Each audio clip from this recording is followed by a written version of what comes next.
අද මං ඔයාලට ගෙනාවේ සිංගප්පූරුවේදී මම කොළ වර්ග ලේසියෙන් හදාගන්න විදිය. මම ගොඩක් වෙලාවට හැම සතියෙම වගේ මේ බේබි කයිලාන් එක ගෙදර හදනවා. හොඳට සෝදලා තිබුණ බේබි කයිලාන් ටික වේලෙන්නත් ටික වෙලාවක් තියලා මම මේ විදිහට චොපර් එකට දාලා කපා ගන්නවා. චොප් එකක් එක්ක ගෙදර වැඩ කරද්දි මේ විදිහේ ලේසි ක්‍රමයක් හොයාගත්තාම ගොඩක් ලේසි.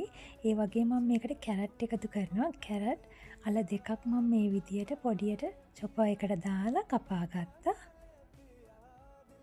මම මේ මැල්ලුමට බේබි කයිලාන් කැරට් ලොකු ලුණු පොඩියට කපලා එකතු කරගන්නවා.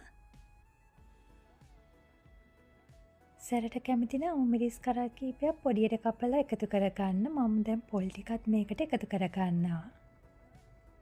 දැන් මම මේ විදිහට පෑන් එකකට තෙල් මේස් හැඳි කීපයක් එකතු කරගන්නවා.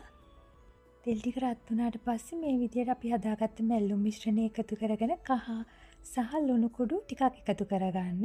මිශ්‍ර කරලා බලලා ලුණු මදි නම් තමයි ආපහු ලුණු ටිකක් එකතු කරගන්නේ. කහ ටිකක් එකතු කරාම පොල් වල පාටත් පොඩි කහ පැහැයක් එක්ක මේ මැල්ලුමට ලස්සන පාටක් එනවා. මද ගින්දරේ විනාඩි කිහිපයක් තියලා මේ විදිහට ලස්සනට මැල්ලුම හදාගන්න පුළුවන්.